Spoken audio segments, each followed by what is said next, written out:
Pagi. Siap, selamat pagi Bapak Presiden. Enggak, ini saya di Tanjung Priok. Ada keluhan, banyak keluhan dari para driver kontainer yang berkaitan dengan pungutan liar, pungli di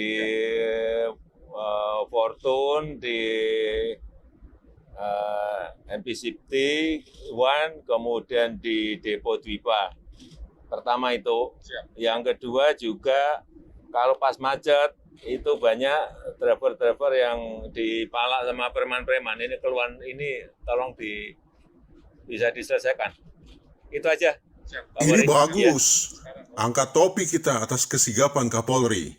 Apalagi kalau kita ingat, butir kedua dari 8 komitmen Kapolri adalah menjamin keamanan dalam rangka mendukung program pembangunan nasional. Tapi bolehlah kita berharap bahwa atensi dari pejabat selevel presiden, bukan wali kota, tidak hanya terarah ke satu kota madya.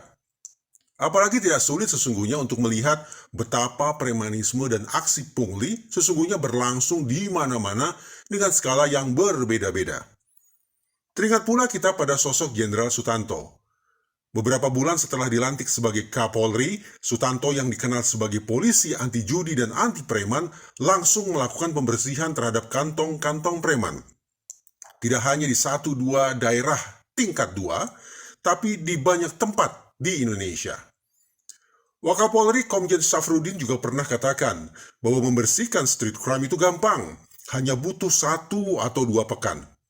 Tapi faktanya, memang tidak mudah untuk menyapu bersih premanisme dan pungliisme dan palakisme dan isme-isme jahat lainnya sebagai street crime atau kejahatan jalanan.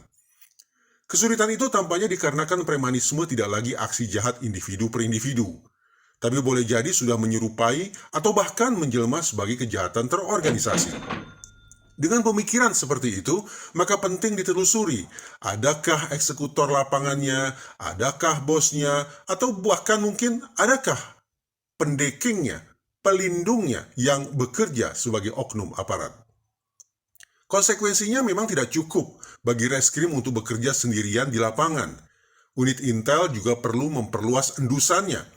Bahkan kalau kita sepakat memang disinyalir ada oknum-oknum nakal yang bermain di situ, maka unit internal dari masing-masing lembaga juga patut untuk mengecek ada tidaknya oknum aparat yang nakal di balik aksi-aksi premanisme, termasuk di Tanjung Priok.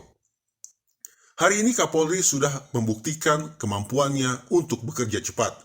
Sekali lagi, itu bagus. Tapi itu tidak cukup. Efek gentar sekaligus efek jera baru muncul kalau unsur keajegan juga terrealisasi. Jadi kecepatan dalam menindak premanisme harus dijaga konsistensinya. Tidak hanya di Jakarta Utara, atau bahkan tidak hanya di Tanjung Priok, tidak hanya kali ini, dan tentu saja tidak hanya berdasarkan telepon presiden.